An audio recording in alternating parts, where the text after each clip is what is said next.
Happy anniversary. It has been 1 year since my book, My Story, published and my youngest son's birthday. Thank you to all that bought it. You can get your copy on Amazon.com. All proceeds go to Compass Care, which is a local organization in upstate New York that helps women contemplating abortion by giving them ultrasounds and STD and sharing the gospel.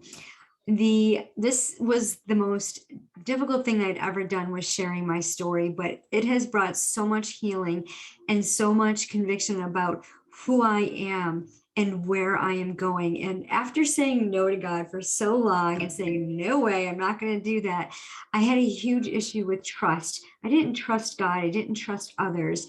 And after I had my first abortion, I didn't trust myself.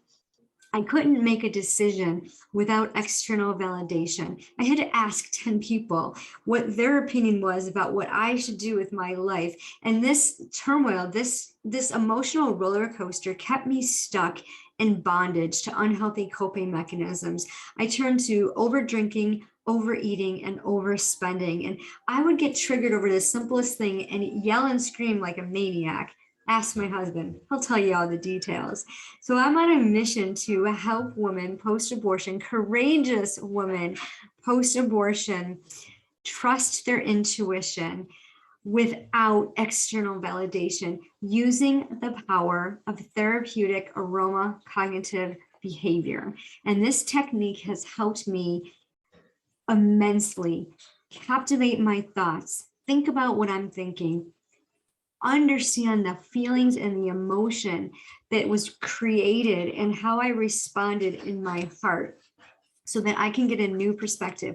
We can never go back and change our perspective or our circumstances, but we can change our perspective by looking at what good came out of that situation, what had happened to us, not what had happened for us, not to us, what happened if we give thanks. Scripture says to give thanks in all circumstances. So regardless of what we went through, if we can look back and look for the good and say, wow, I learned this, I got this happened, and what would have not have happened if you didn't go through that.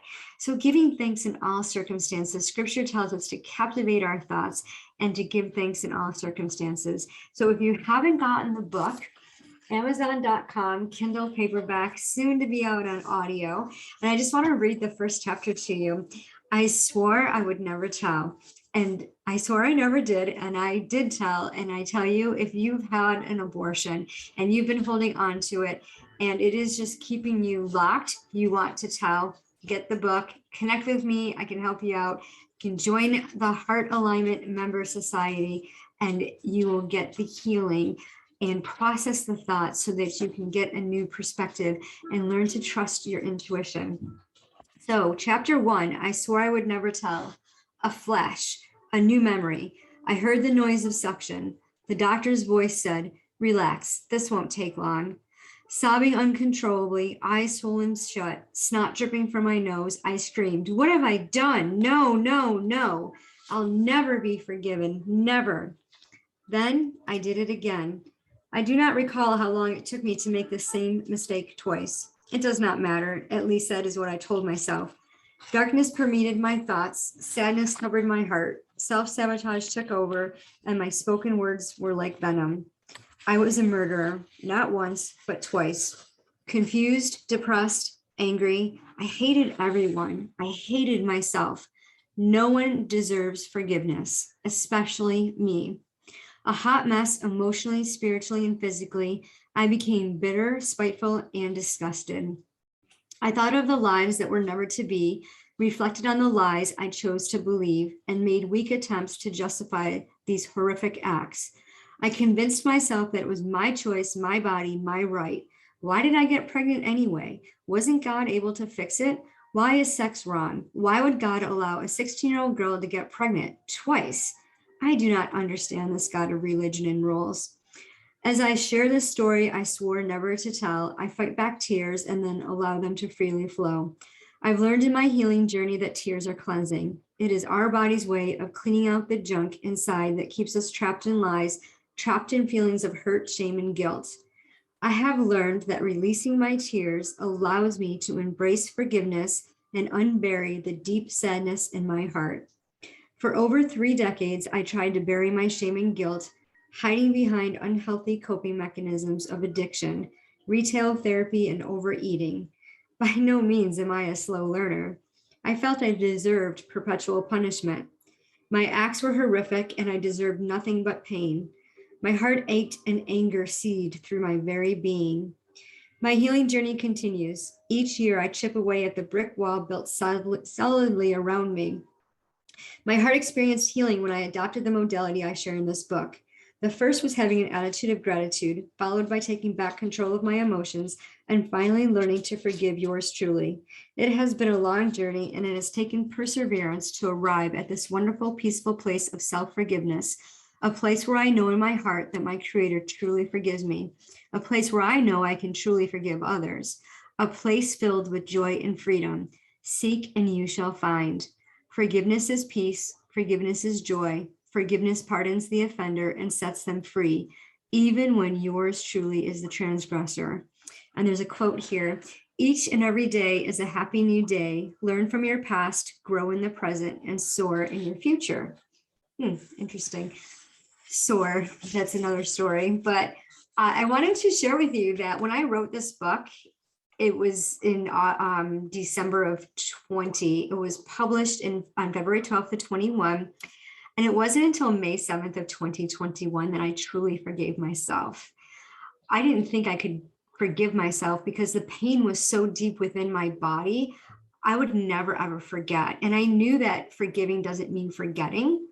But when you're looking at within, it's so easy for me to forgive others. But when you're looking within to forgive yourselves, I knew I could never release it. And it was just this turmoil of thoughts. And what I believed to be true was completely wrong.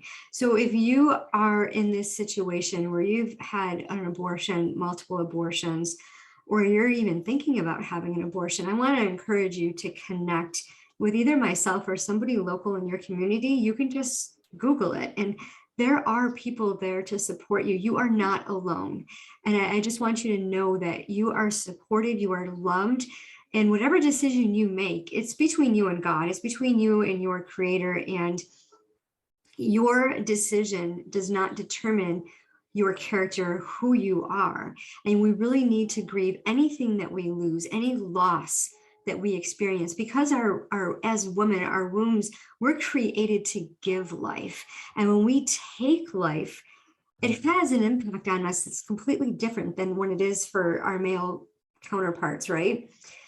So I can get really deep into this. I won't, but I would love to connect with you.